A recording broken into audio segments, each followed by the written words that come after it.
공수처가 해병대원 순직 사건 수사 외압 의혹의 핵심 피의자 중 한 명인 유재은 국방부 법무관리관을 두 차례 소환해 조사하는 등 수사가 본격화되고 있습니다. 핵심 관계자들이 숨겨온 사실들도 계속 드러나고 있습니다. 유재은 관리관이 경찰에 이첩된 수사기록 회수 과정에 국방부 수뇌부 개입이 없었다고 지난해 9월 국회에서 답변을 했던 것과는 달리 직접 경찰과 협의를 했다는 증언이 나와 위증 문제까지 불거졌습니다.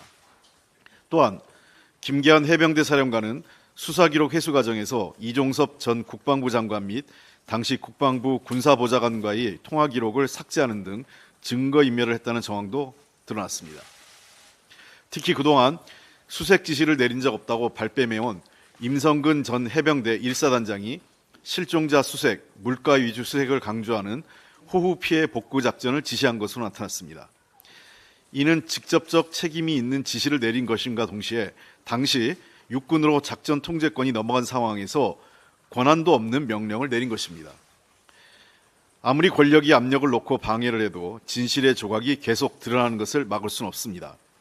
이런 상황에서 국회법을 어기면서까지 직무를 유기하고 특검법을 반대하는 것은 또 하나의 수사 방해이자 진실을 은폐하는 것입니다. 정부 여당이 더 이상 진실을 외면하지 않았으면 좋겠습니다. 아울러 특검법뿐만 아니라 전세사기 특별법 등 시급한 민생 법안들이 국회 통과를 기다리고 있고 고금리, 고물가, 고환율에 대한 대책도 시급히 마련해야 합니다. 국회법의 규정대로 국민의 명령대로 정부 야당이 책임 있는 자세로 5월 임시에 적극 협조해 줄 것을 부탁드립니다. 5월 2일 본회의는 반드시 열어야 합니다. 그리고 5월 2일 본회의에 해병대 장병 순직 사건과 관련된 특검법과 전세사기 특별법은 반드시 처리돼야 합니다. 이것을 처리하지 않으면 21대 국회는 정말 국민들에게 면목이 없게 될 겁니다. 5월 2일 국회 반드시 열게 만들 겁니다.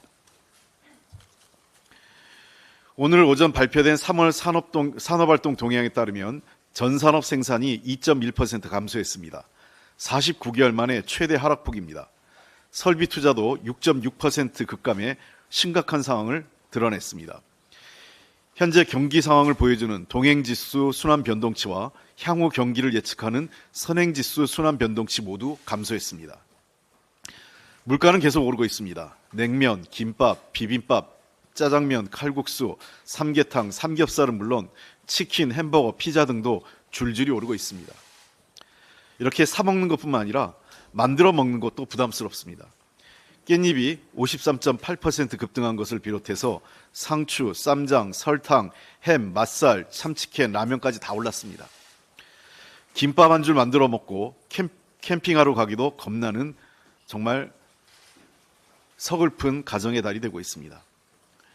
6월부터 각종 과자값도 10% 넘는 인상이 예고되어 있는 등 정부가 제대로 된 대책 없이 관치경제 시대 빵서기관, 라면 사무관을 동원해 기업 팔비튀기로 버텨온 대가를 혹독하게 치르고 있는 것입니다. 가게 사정이 어려짐에 따라 자영업자와 기업 상황도 연달아 악화되고 있습니다. 지난해 17만 개가 넘는 외식업체가 문을 닫았습니다. 이는 코로나19가 가장 심각했던 2020년보다도 82.6%나 급등한 수치입니다. 이로 인해 자영업자가 주로 임대하는 집합상가의 공실률은 10%를 넘겼고 중대형 및 소규모 상가의 공실률도 상승하고 있습니다. 상권이 축소되는 것은 물론 빈 상가가 늘어나 거리마저 황폐해지고 있습니다. 올 1분기 전국 공장 경매 건수는 709건으로 1년 전보다 43.2% 늘어났습니다. 제조업의 위기 상황을 드러내고 있는 것입니다. 고금리로 인해 빚을 갚지 못해 쓰러지는 기업이 늘어나면서 공장 경매 건수도 지난해 1분기부터 증가하고 있습니다. 이렇게 매물로 나오는 공장이 크게 증가하고 있음에도 침체되고 있는 경제 상황으로 낙찰률은 30% 수준에 불과하고 낙찰 가율도 더 떨어지고 있습니다. 감정가 대비 한 70%대에 머무르고 있습니다. 가계 기업의 상황 악화가 국가 재정 부실로까지 이어지는 악순환의 고리가 만들어지고 있어 보다 적극적인 정부의 대책이 필요합니다. 현재 어려움을 극복함과 동시에 첨단 산업 등으로의 산업구조 전환과 공급망 재평 등에 능동적으로 대처해 미래 성장 동력을 살려야 하는 중요한 시기입니다. 세계 각국이 모두 사활을 걸고 모든 역량을 쏟아붓고 있는데 우리 정부의 대응은 미흡합니다. 미국은 IRA법을 통해 3,910억 달러를 친환경 에너지 산업 육성, 전기차 산업 지원 등에 투입하고 있고 자국 내 반도체 공장 유치를 위해 반도체법에 근거해 약 527억 달러를 보조금으로 지원해 반도체 투자를 국내 유치에 빨아들이고 있습니다. EU는 430억 유로 규모의 반도체 보조금 지급 계획을 담은 반도체법에 이어 최근 유럽판 IRA로 불리는 탄소중립 산업법을 통과시켜 태양광, 배터리 산업 등에 대한 보조금 규제 완화로 유럽에 대한 투자를 유도하고 있습니다. 일본 또한 반도체 공장 투자 비용을 최대 50%까지 지원하는 등 첨단 산업 유치에 힘쓰고 있습니다. 그러나 윤석열 정부는 반도체 등 첨단 산업 투자에 대한 직접 지원 정책 없이 15%에 불과한 세액 공제만으로 글로벌 첨단 산업 전쟁에 임하고 있습니다. 이미 많이 늦은 시점인 현재 반도체와 배터리 산업에 대한 보조금을 적극 검토하는 수준에도 다다르지 못하고 있습니다.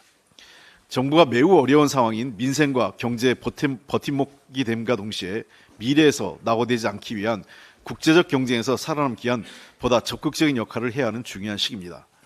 아무런 정책 비전도 활용 가능한 재정수단도 상실하고 있는 윤석열 정부의 각성을 촉구합니다.